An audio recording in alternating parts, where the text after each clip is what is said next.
What's up, Tailgaters? My name is Tailgate Nate. Welcome to my channel. My SEC preview and predictions are done. I got the records of every single SEC team in my beautiful standings board over here, and this is my SEC standings recap.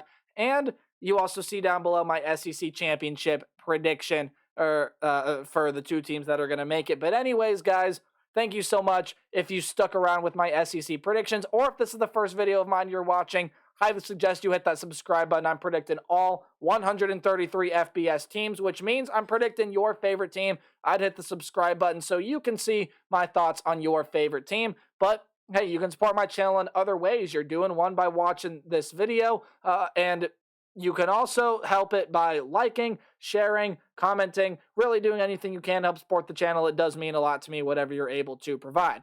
The SEC West is on the left side of the screen, or on the left side of the standings board, and the SEC East, of course, on the east or right side of the standings board there as well. We're going to go bottom up in each division, kind of talking about why I have the team where they are. So we're going to start at the bottom of the SEC West with Mississippi State.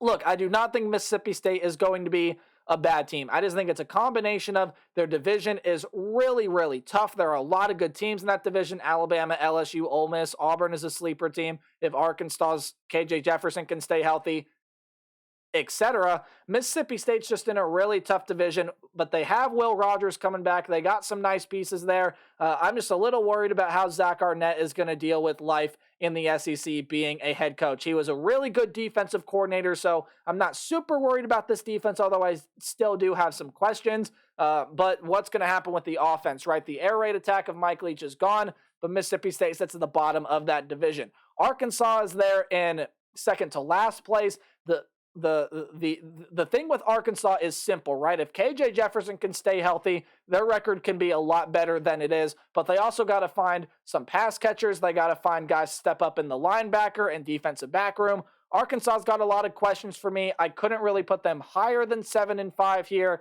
but again, Arkansas definitely has exceeded expectations before. They can do it again this year.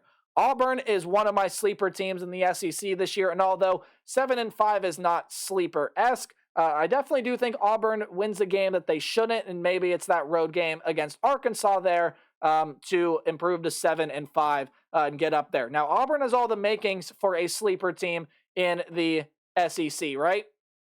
They got a lot of talented transfers coming in, new coaching staff. It's going to be a really, really talented Auburn team. Again, they play in a really, really tough division with some really quality teams. They have to play Georgia out of the other division as well. They have to do that every single year. It's just a really hard schedule. The talent is there. We'll see if Auburn can prove me wrong and jump higher. It's a make or break year for Texas A&M, and I think they finish middle of the pack in this division. They're definitely not the best team in the division, but they also are not the worst team, and Texas A&M is going to fight and grind in every game they play this year. I think putting them at fourth in the division is, again, they just wound up fourth with how I predicted all of the teams in the SEC this year. I don't think that's too far off. I think Texas A&M is going to be a pretty solid team this year, but they're going to lose their fair share of games, that's for sure. Same thing goes with Ole Miss. We know this is going to be a really talented offense with the Ole Miss Rebels. It's very fast-paced. It's very up-tempo. Ole Miss likes to play fast. Sorry, I just hit my mic. Defense, okay, some tiny questions about the defense there. Does it continue to improve like it has in years past? Can Ole Miss get back to where they were in, what year was that, 2021, when they made a New Year's Six bowl game? But one thing that's good for Ole Miss is Quinshon Judkins comes back. That's a really deep quarterback room, which is a really weird sentence to say, but it's true. Spencer Sanders, Jackson Dart, Walker Howard, among some other names in there as well in the skill position groupings.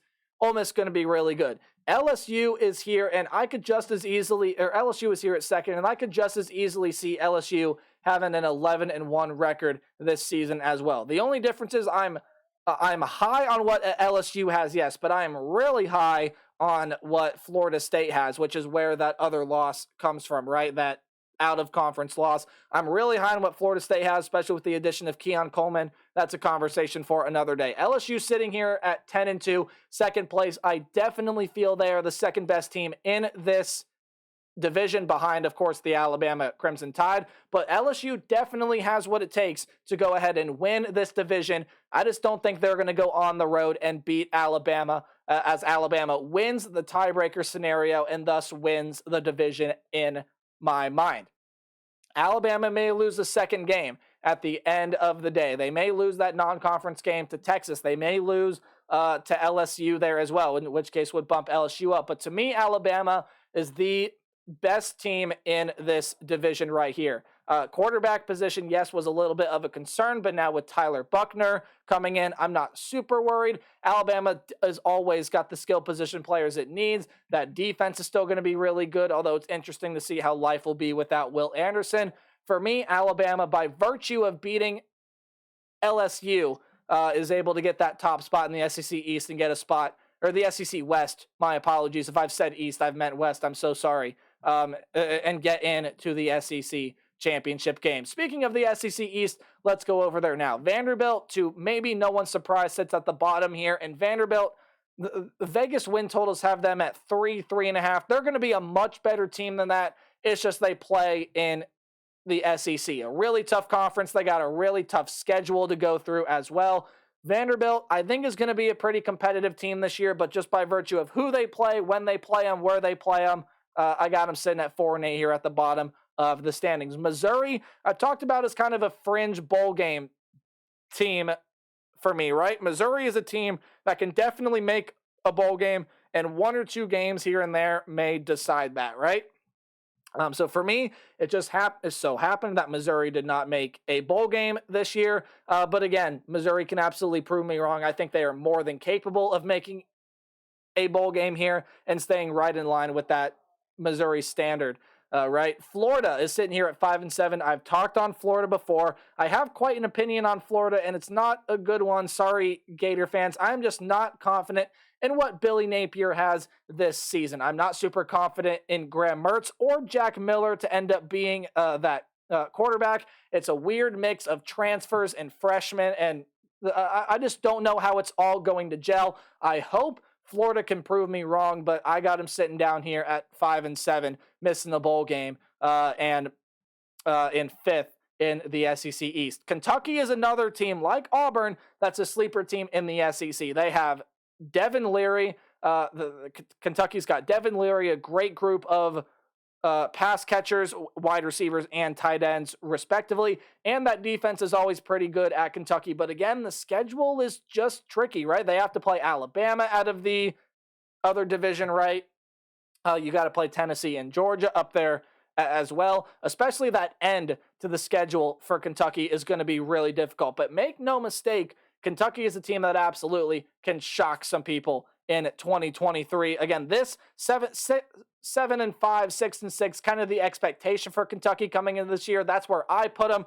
Big question is if Devin Leary can stay healthy, then yes, absolutely, this team can boom and explode like some people think they can. South Carolina, for me, is sitting at third in this division, and I like what the Gamecocks have. I think Spencer Rattler is finally going to be able to figure things out this year.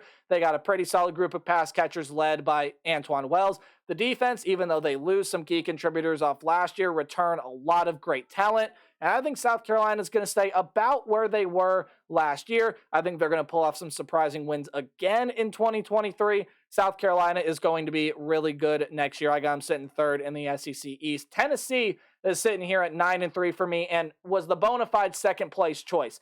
Tennessee and Georgia for me are the two most talented teams in this division, hands down. If it does not finish Georgia 1, Tennessee 2 in this division, I would be surprised. But when you take a look at Tennessee, one of the quarterbacks in the nation with one of the strongest arms in Joe Milton. Yeah, you lose your top two pass catchers in Hylett and Tillman from last year, but there's still a lot of good talent there. The defensive secondary has got to improve, although they return a lot of great talent. So when I take a look at Tennessee here, I don't see them having as miraculous, as spectacular of a season as they did last year. But all in all, Josh Heupel and company, I don't think you can complain too much with 9-3. I did have an upset loss in there. I believe it was on the road against Florida. But Tennessee, I think, is going to have another solid year. But you cannot put anyone else at number one in this division. Georgia is the number one team in this division, hands down, and I think they're going undefeated. This is one of the best rosters in America. They're one of the favorites to win the national championship this year, according to multiple sports books. In fact, pretty much all of them, I think, have Georgia as that favorite to win the national championship. And why shouldn't they be? This team has gone and won it back-to-back years. Georgia's absolutely, maybe even getting an upgrade at quarterback with Carson Beck. They still got Brock Bowers. A lot of great talent in the running back room, wide receiver room. The defense is loaded. I could sit here and talk for hours about how good Georgia is going to be in 2023, but we only got so much time. So there you go. A little bit of some quick thoughts around the SEC teams. Again, Alabama versus Georgia in the SEC championship game. I'm going to record a video after all my predictions are done, predicting the outcomes of my championship games later, so I'm not going to spoil that prediction right now. But hey, that does it for the SEC. The SEC is done. If you want to go back, rewatch them, do whatever to get a little bit of a deeper dive. Maybe you missed the team, whatever it is, but stay looking for it. I got 109 teams left to go. We're moving on to the Big Ten next as the SEC comes to a close. That's all for now. Remember to play hard, but tailgate harder. Like, comment, subscribe, do all that good stuff. And I'll see you guys tomorrow when we start the Big Ten. Goodbye.